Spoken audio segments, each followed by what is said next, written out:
ধর্ষণ, যৌন নির্যাতনের শিকার নারী শিশুর জবানবন্দি নেবেন নারী ম্যাজিস্ট্রেট। এ বিষয়ে নির্দেশনা দিয়ে প্রজ্ঞাপন জারি করেছে সুপ্রিম কোর্ট। উচ্চ আদালতের এই নির্দেশনাকে নারী নির্যাতন মামলার সুষ্ঠু বিচারের ক্ষেত্রে গুরুত্বপূর্ণ পদক্ষেপ হিসেবে দেখছেন আইনজীবীরা। নারী নির্যাতন দমন আইন ২০০০ অনুসারে প্রথম শ্রেণীর ম্যাজিস্ট্রেটের কাছে ক্ষতিগ্রস্ত নারী বা আসামির জবানবন্দি দেওয়ার বিধান রয়েছে। তবে ধর্ষণ বা যৌন নির্যাতনের শিকার নারী বা শিশু পুরুষ ম্যাজিস্ট্রেটের কাছে নিঃসংকোচে জবানবন্দি দিতে পারেন না বলে মনে করছেন অনেকেই। এমন প্রেক্ষাপটে ক্ষতিগ্রস্ত নারী শিশুর জবানবন্দি কেবল নারী ম্যাজিস্ট্রেট নেবেন বলে নির্দেশনা দিয়েছে সুপ্রিম কোর্ট।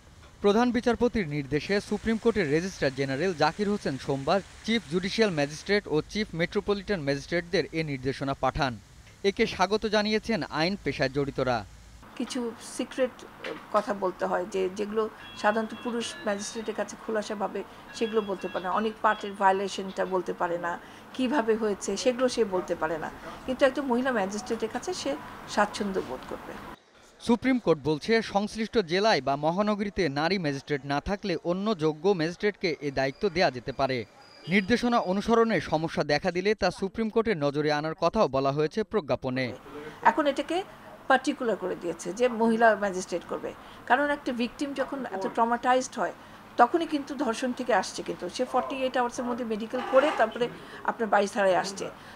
বিচার বিভাগ সম্পর্কিত প্রকল্পের সহযোগিতায় ২০১০ সালে ইউএনডিপির সহযোগিতায় গঠিত হয় special committee for judicial reforms committee. এই কমিটির পর্যবেক্ষণের ভিত্তিতেই বিশেষ এই নির্দেশনাটি দিয়েছে সুপ্রিম কোর্ট।